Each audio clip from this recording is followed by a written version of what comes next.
Hai, Assalamualaikum warahmatullahi wabarakatuh. Ketemu lagi dengan channel YouTube aku, Maya Rosdiana. Apa kabar nih teman-teman semua? Semoga dalam keadaan baik-baik saja ya.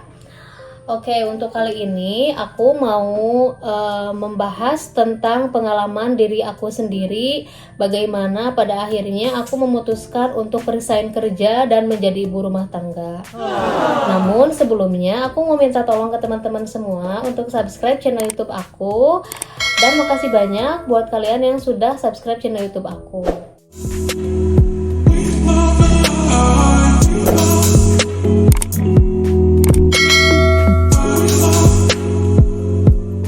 Oke, sebelumnya tapi aku mau ceritain dulu.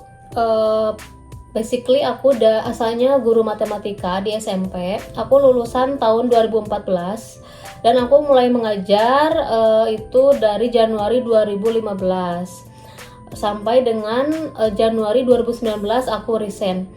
Nah, jadi untuk pengalaman mengajar aku udah ada 5 tahun lah ya. Itu tuh udah bener kayak udah lagi nyaman-nyamannya gitu ngajar.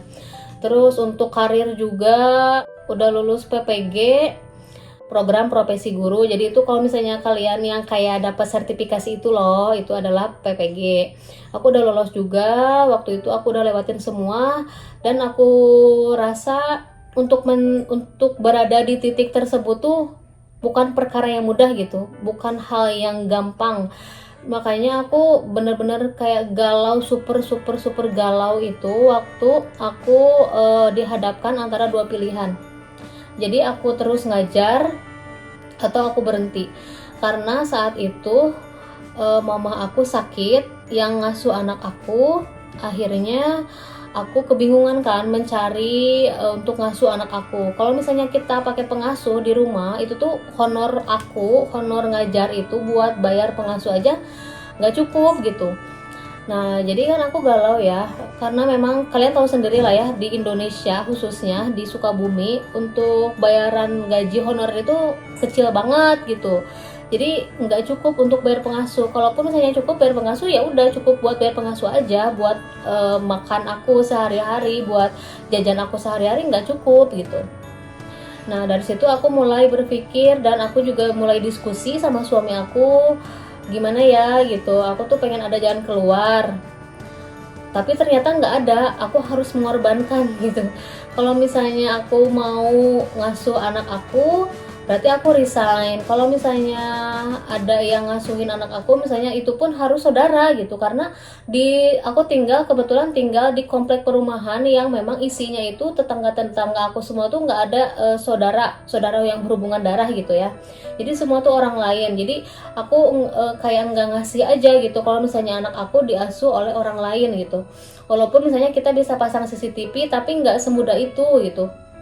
Jadi nggak ada yang kayak tolong liatin anak aku dong gitu kan, yang bisa aku percaya gitu, nggak ada. Nah, jadi dari situ aku mulai mempertimbangkan apakah harus resign gitu. Nah, jadi aku kasih tips ke teman-teman semua, karena aku yakin teman-teman semua yang sekarang antara harus resign atau lanjut, itu pasti dulu yang aku alamin, perasaan yang dulu aku alamin sekarang sedang kalian rasakan.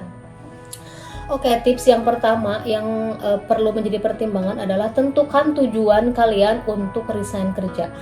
Jadi tujuan kalian resign kerja tuh apa? Nah, kalau aku pribadi itu kayak tadi kan, karena anak aku nggak ada yang ngasuh gitu. Nah, itu yang pertama. Jadi harus ditentukan dulu tujuan resign kerja itu apa. Nah, yang kedua adalah suami. Kenapa aku jawab suami? Karena suami itu adalah orang yang akan mensupport kita, orang yang akan menjadi keluh kesah kita nanti gitu. Kalau misalnya kita udah jadi resign, kita nggak resign pun kita pasti keluh kesah sama suami ya. Cuman maksudnya nanti tuh kerasa kalau misalnya kalian resign itu tuh akan lebih gimana ya, teman kita, sahabat kita itu adalah suami kita sendiri, cuma beliau gitu. karena anak kita itu belum bisa kita ajak ngobrol gitu, belum bisa kita ajak diskusi. Jadi kayak bener-bener harus dari faktor suami itu harus bener-bener yang mendukung banget gitu. Jangan sampai kita resign kerja, mohon maaf ya, misalnya kita juga bisa tahu sendiri lah, maksudnya dari sebelum kita resign kerja tuh suami kita tuh ke kita gimana gitu. Dia tuh suka bantu kita enggak, bantu pekerjaan rumah kita enggak gitu, bantu misalnya minimal jagain anak kita, kerjasama di rumah, kerjasama tim, terus care gitu, kayak misalnya kita yang mandiin anak, terus ayah tolong dong handuknya, ayah nanti ayah yang bajuinnya gitu. Jadi kita tuh harus benar-benar kayak kerja sama tim gitu. Nah suami kita tuh begitu enggak sih gitu, suami kita tuh kayak membantu kita enggak sih. Nah kenapa? Karena kalau misalnya suami kita enggak seperti itu gitu, kalian nanti akan nyesel. Jujur aja kalian nanti akan nyesel kalau misalnya kalian memutuskan untuk resign kerja dengan keadaan suami kita tuh enggak care sama kita. Nah, kebayang nanti kalau misalnya waktu kalian sama-sama kerja aja dia kurang care, kebayang kalau misalnya nanti kalian memutuskan untuk resign, itu tuh pekerjaan tuh kayak double gitu, 2 kali lipat, dan nggak akan ada beresnya kalau pekerjaan rumah tangga itu. Jadi perlu pertimbangan yang benar-benar. Kalau misalnya, mohon maaf ya, aku bilang tadi kalau misalnya suami kalian care, nggak apa-apa kalian resign. Kalau misalnya suami kalian itu kurang care terhadap hal-hal yang kecil, apalagi terhadap hal-hal rumah tangga, itu tuh lebih baik kalian nggak usah resign menurut aku. Nah itu poin yang kedua. Poin yang ketiganya adalah salary atau keuangan. Kalau misalnya keuangan kalian itu, mohon maaf ya, karena kalau misalnya kalian benar-benar di rumah tuh, kalian tuh otomatis yang asalnya kalian biasa megang uang, kalau misalnya kerja, kalian biasa megang uang, kalian ketika di rumah tuh nanti hanya akan cukup meminta saja gitu pada suami. Nah kalau dari aku sendiri itu tipe orangnya yang nggak kayak gimana ya, kalau aku tuh aku nggak bisa gitu full minta uang ke suami.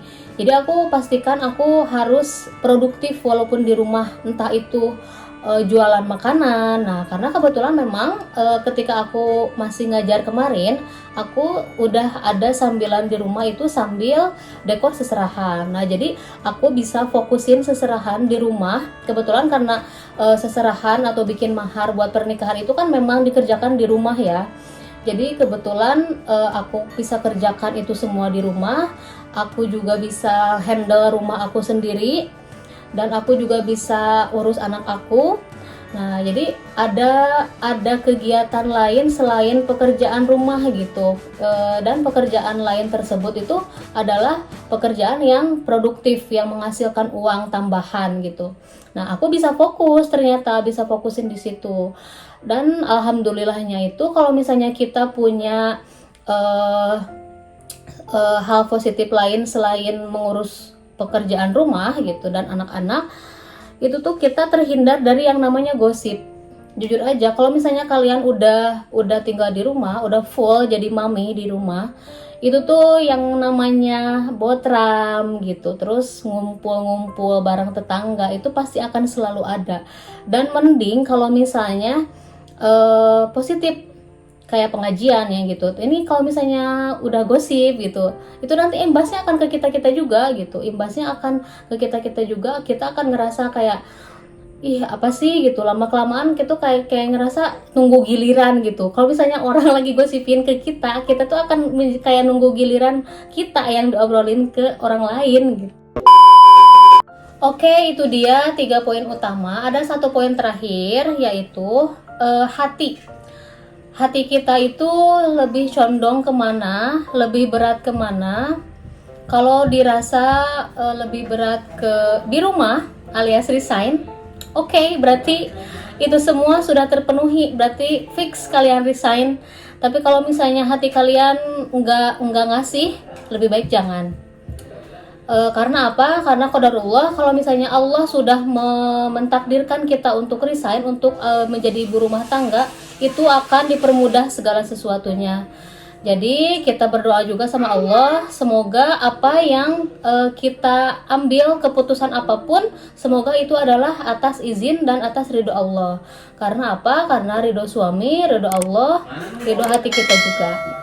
Oke, mungkin itu semua poin-poin pentingnya. Mohon maaf apabila ada kesalahan. Sekian dulu dari aku. Assalamualaikum warahmatullahi wabarakatuh. Bye bye.